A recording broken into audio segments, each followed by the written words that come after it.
With over 3.5 million active sellers on Etsy, you might be wondering how your products can stand out from the crowd, start appearing in more searches, and essentially start making more sales. Now, this is a great question, and the main thing you need to do to understand this is to have an SEO strategy. Now, SEO stands for Search Engine Optimization, and Etsy is essentially a huge search engine, just like Google. When a customer comes onto Etsy, they search something, and then Etsy wants to show products to that customer that they are then going to buy. And Etsy wants to sell things all the time because that's how they make their money.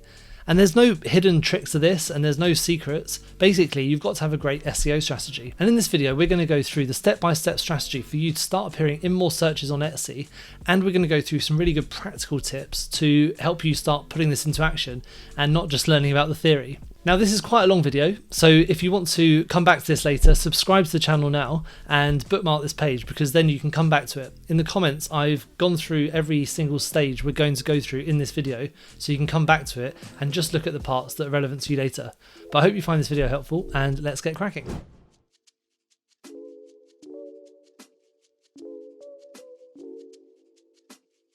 Now, Etsy's SEO basically has two factors which make all the decisions about where a product appears in the searches, and those are called relevancy and ranking. Now, relevancy is basically how relevant a product is.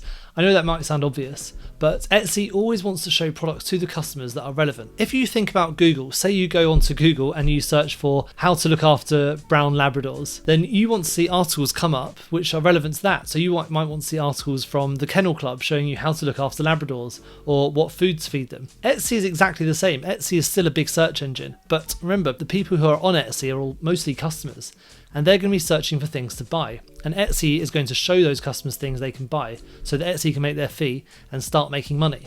And that's essentially what relevancy is. So Etsy looks at your listings and it works out what sort of product your product is and then shows that product to the customers. So say you sell pink diamante slippers like these ones here. When a customer searches pink diamante slippers, you want your products to appear in searches so that a customer can go and buy it. The second factor is what's called ranking. Now, Neil Patel, who's basically the online king of SEO, says that SEO on Etsy basically comes down to 8 main factors. And the first one is listing quality. Now, listing quality is basically, what is your listing like? How well is it written? Has it got a good title? Has it got great images? When customers come onto the listing, do they then go on to make a purchase? All of these things are factors in what is called your conversion rate. Now, your conversion rate is essentially the percentage of people who buy your products when they come onto your listing. So just to give you an easy example, say 100 people come onto your listing and 10 people buy your product. That means your conversion rate would be 10%. Now, Etsy basically looks at this conversion rate and uses that as one of the key factors in working out where on the ranking your product is going to appear. The second factor is called the customer experience score. Now, the customer experience score is essentially what are your reviews like, what are your store reviews like, and what are your listing reviews like. Etsy will look at these and they will show the products with the better reviews to the customer. The third ranking factor is called the context-specific rank. Now, this is where Etsy look at customers' past shopping behaviour, especially through their ad network, and then show products to the customers that they're more likely to purchase.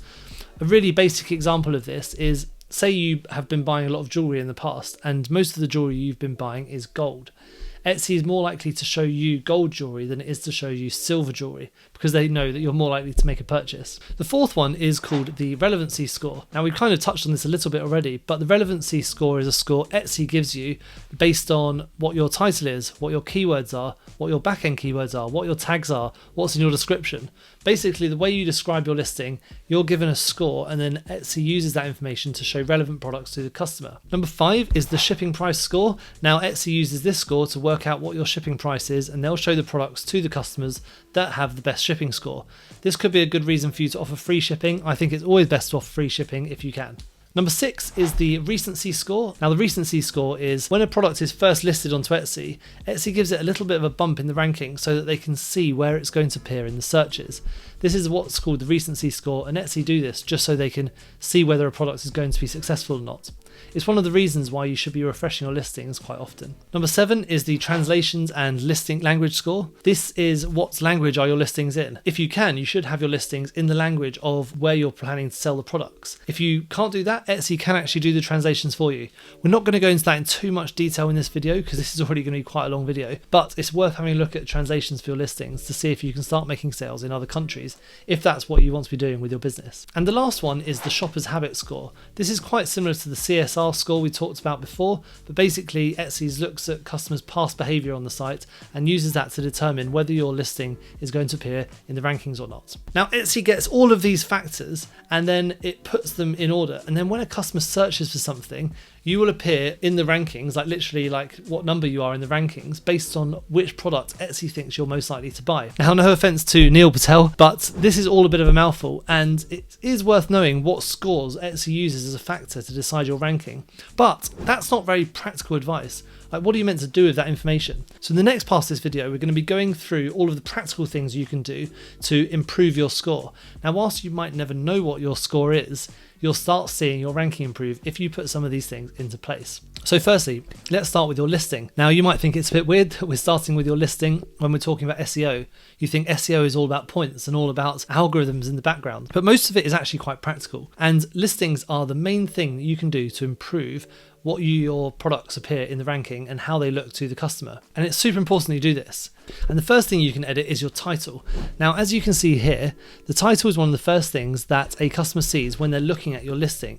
And it also appears on the list on the search page. So when a customer searches something, your title is what is shown to the customers. Now, in your title, you can include lots of keywords that you want to be appearing for.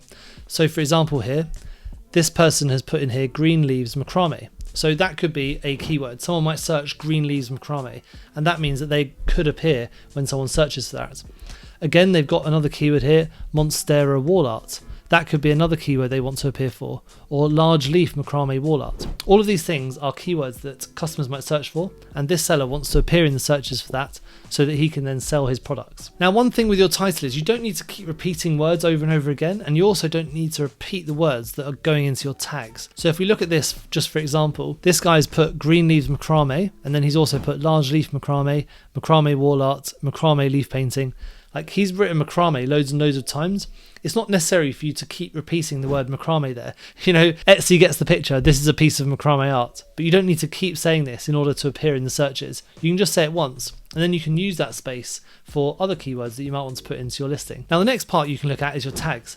Now, your tags are back-end keywords that you can put into Etsy to tell Etsy what your products are. Now, in this section, you've got 13 spaces to use for your tags. And these tags are usually where I put some long-tail keywords. Now, long-tail keywords are phrases rather than short words. So, for example, a short-tail keyword might be aluminium bottle, whereas a long tail keyword might be aluminium Glastonbury bottle with screw top lid, eco-friendly, or something like that. But anyway, a long tail keyword is a longer keyword. Now, I like to put these in the tag section because it's a good place for you to start telling Etsy exactly what your products are and start finding some extra keywords. Each tag has space for 20 characters, but you've also got 13 of these. So that's quite a lot of space for you to use to start, putting in some real good words into Etsy so that they can start understanding exactly what your product is. One thing I also encourage people to do is to put in regional spellings of products. So say, for example, in the UK, we spell colour C-O-L-O-U-R, whereas in America, we go C-O-L-O-R. That's quite a good one to put in there. I also put in there multi-word phrases, such as the long tail keywords, and also sometimes I put in synonyms. So a good example of that might be a notepad, or it could be a sketchbook. Those are kind of two words of calling the same thing. Things you don't need to put in here are plurals, so you don't need to put in there bottle and bottles. You also don't need to put in there misspellings, so you don't need to put in there battle instead of bottle. You also don't need to put in there multiple languages. So even though your listing might be translated into French, you don't need to then translate it. Etsy is a bit smart in the back end of the tags. One other thing that I really like to put into my tags is descriptive words like botanical or boho or pretty, because people do search these words. So say, for example, someone doesn't really know what product they want. They might be searching for a boho wall art. That means if you have the word boho in one of your tags, you could potentially start appearing in that search as well. The third part is your categories and your attributes. Now these are back-end sections of Etsy, and it's where you can actually start putting in what your product is. So say for example, you sell here a necklace. You would put in the back end in the categories, it would be under jewelry and in necklace. This might sound obvious, but it's important that you get the right category because firstly, some customers do use browse functions in order to search for products, but also Etsy uses those categories to show products to the customers the relevance to their search. And this is a big part of the relevancy. Attributes are things to do with the product which kind of describe it. So it could be the color, it could be the material, it could be the size. All of these things are important to show to the customer again because of the relevancy. Say for example you sell a large leather handbag, you might put one of the attributes as large and the material as leather. Again, because people search for this and also because they start browsing, this is going to show your products as relevant to Etsy. The next part is the listing content. Now I like to have a look at some of the best sellers on Etsy to get inspiration for how my listing should look, and Caitlin Minimalist is a really good example of some really great listings, and she's one of the top sellers on Etsy in total, and all of her listings are written in an amazing way. So you can see here in their title, they're not starting to repeat too many words. So yeah, she's got the necklace said twice, but she doesn't keep saying that. And if we then go down to the description, you can see loads of information about this product. So you can see how to personalize it, how to information about the length of it, how long it's going to take to make it. There's more information about the brand on there. Like, this is a really good listing, and it's including loads of information about it. Having this much information about your products is going to improve your conversion rate and make you start appearing in more searches. This is really important to take some time to write this really well. One thing I like to do in my descriptions as well is talk about the benefits of the products, not just the features. So features might be, this is a aluminium bottle. That's a feature of this product. But a benefit of this product is this aluminium bottle is made from recycled aluminium. So, people can see that it's recycled. Or it could be, this bottle can keep your drink cool for 12 hours. That's another good benefit. Like, it's not just talking about the fact it's made of metal. It talks about what benefit the customer's going to get from buying your product. Now, for some products, benefits are a bit more complicated than others. Like a necklace is quite hard maybe to talk about what the benefits are. But some of the benefits here could be the quality of the material, or it could be how long the necklace will last, or it could be describing the gift box that it comes in so that customers can really start to visualize themselves owning the product. Another important factor in your listing is your images. If we go back to Caitlin Minimalist again, you can see how high quality pictures they use. By having such good pictures, it really makes you want to buy this product, and it shows you that it's a really trustworthy product to buy. This will massively improve the conversion rate, and that will then have an effect on your relevancy score. When I'm making pictures, I like to do some plain products pictures, so maybe something like this. Then I like to include some lifestyle pictures, which in the case of jewelry might be a model wearing it. But say I was selling this bottle, I might want to have a picture of someone drinking out of it, or of a family together having a picnic, drinking out their bottle, showing how good it is that this bottle is good for the environment. It's really important to have pictures like that because you want to get the customers visualizing themselves buying it as much as possible, and that's going to help improve the relevancy score as well. Another thing I like to do is infographics. Now, infographics are pictures with words on them, which maybe sometimes highlight some of the benefits in the picture itself. Like in this picture, it's one of this infographic is showing the customers exactly what sort of letters they can use when they're making their necklace. Now this is great because for me, whilst I'm looking through these pictures, I completely understand exactly how I can make my necklace. Again, it's getting me to visualize myself owning this product. Another thing I quite like to do in there is put in maybe some information about the product. So again, using this bottle as an example, I might put this bottle have a little line to it saying recycled aluminium, or might point out the picture of the Glastonbury logo and say this bottle's got the Glastonbury logo on it. With a book like this, for example, I might point out the fact that it's got 24 pages, or I might do a close-up of the inside of the book so you can see the dots. All of these things can help make a customer visualize themselves owning the product. Now, a lot of customers shop using the images alone, so it's really important to get this part right. And another part of SEO which a lot of people don't take into consideration is images appear in Google searches. So if you want to stand out in Google images, make sure your Etsy images are also really, really good. Now, keywords are super important for any SEO strategy. Keywords are essentially the words that customers use to find your products. And as we talked about, aluminium bottle for the bottle, customized jewelry for the jewelry. But it's important that you find keywords that customers are looking for. Now, there's a few tools I like to use to find keywords, and the first one is Google Trends. Now, Google Trends is a free tool that you can get online, and say for example, I just search in here candle. It will start showing me different other search terms that you could do to find candles, and this is all based on Google data, not Etsy data. So if I put in here candle, you might be able to see what the trend is of this search term over time, so that you can see if it's a good keyword or not. Now, if you have a Google ad account, you can also use the Google Keyword Planner. Now, Google ad account is free to set up, but then you do need to go through you have to go through setting it up. But you can see down here, Google does actually show you some other keywords which are kind of related to what you've put in. Now, I just put in candle, it's quite a generic keyword. That's why the other keywords coming up here aren't that good or aren't that useful. It also shows you some other companies you can look at.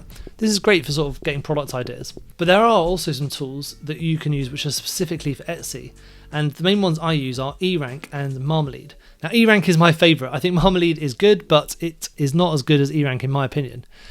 But what you can see here is this is the search page of eRank, and I've just typed in again candle, and what it does is it shows you some Etsy data for that search. So I can see that Etsy searches by country, UK is one of the biggest searches for the keyword candle, and if I go down here, you can start seeing some other keywords that are related to the keyword I've typed in. So I just typed in candle, but you can see down here there's bubble candle or candle making kit.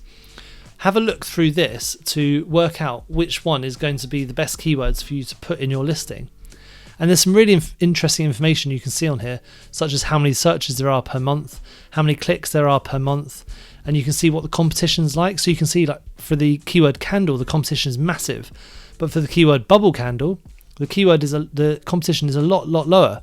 So that could be, firstly, an idea for you to get a new product idea, or it could be an idea for you to put this into your listing because it's a lot less competitive. eRank is an amazing tool and it is paid for. I have got a link in the description of this video if you want to go and have a look at it.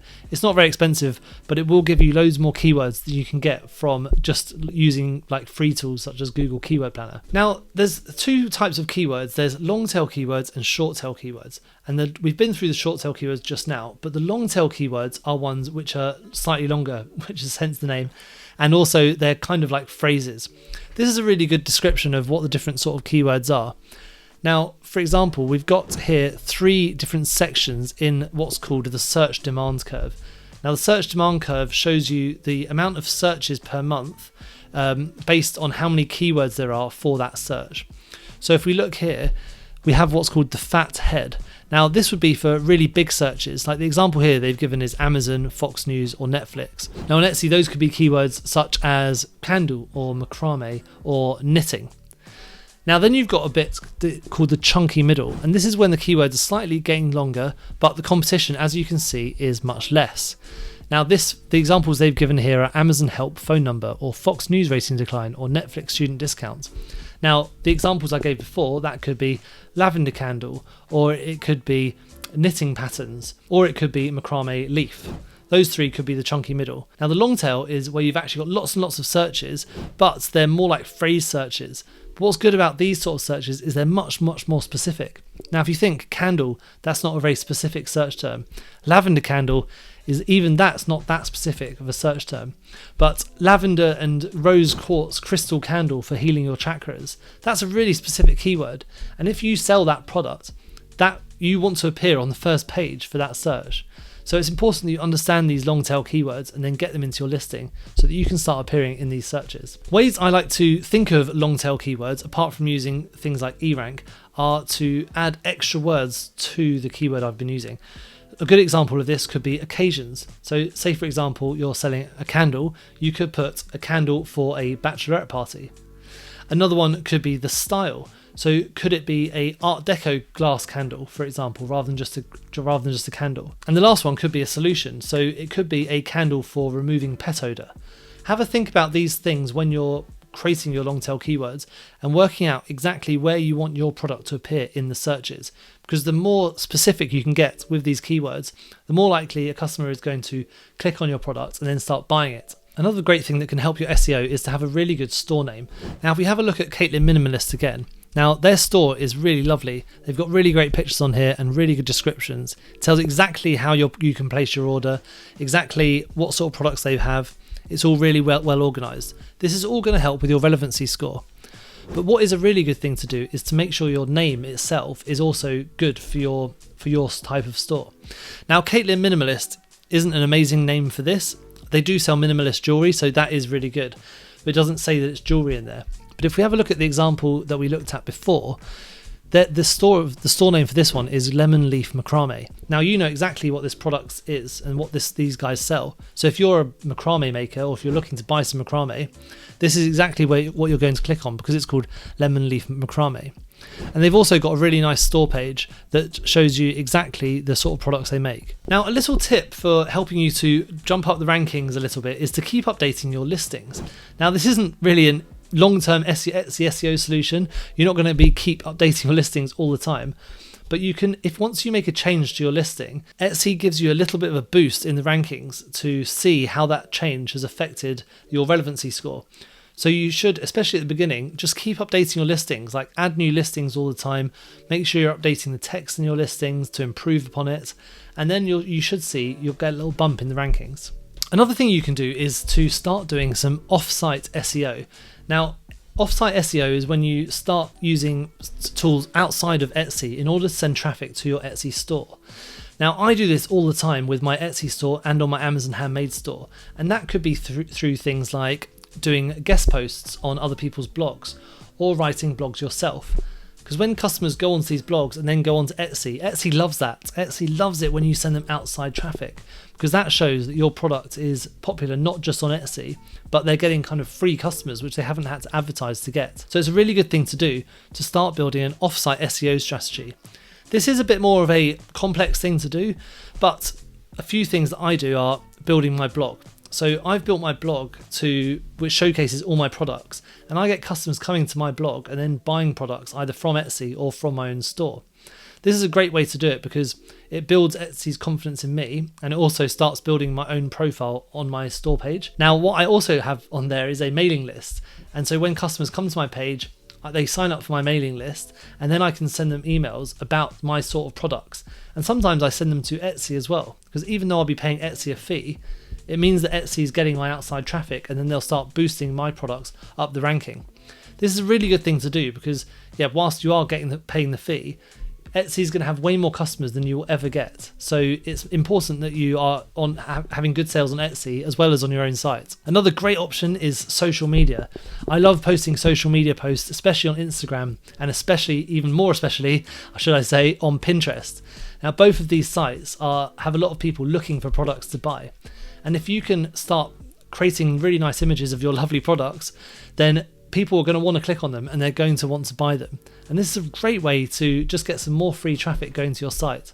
So start building up your social media following and start posting, because it's free to get started, and you never know, it might start boosting your rank on Etsy as well. And the third one is reaching out to other bloggers. Now, I love to try and get my products appear in the best of rankings. You know, when you go on Google and you search for best headphones or whatever, and then you see a blog which has the best headphones in a ranking. Now, you should try and reach out to relevant blogs like this in your niche and try and get your products featured, because then you're more likely to get their traffic coming to your Etsy store as well. And as I said, this is a great way to start boosting your rankings. And the final thing that I like to do for Etsy is to run Etsy ads. Now, Etsy ads can get quite expensive and they can be a bit complicated, but they are a really good way to boost your rankings artificially whilst you're waiting to get your organic rank boosted up. Now, obviously, you want to just be appearing in the searches as much as possible, but at the beginning, that might not always be possible. And so you have to have ads to sort of jumpstart you to the top of the rankings. But if a customer searches for a product, so say a customer searches for leaf macrame and then buys your product, even though it was an ad, Etsy recognizes that and then says, right, when customers search for leaf macrame, they buy this product. So next time someone searches leaf macrame, I'm going to give that product a little bit of a boost up the rankings, so they're more likely to see it in the search page and more likely to buy it. So those are my top tips for Etsy SEO. If you've got any questions at all about any of the things I've talked about, please leave me a comment in the discussion below this video. I'd love to hear what you think. If you'd like me to go in depth into any more of the details we've talked about in this video, again, leave me a comment and we can go through it in the next video. Anyway, I hope you found that useful, and good luck with your Etsy SEO strategy. Let me know how you get on, and I'll see you in the next video.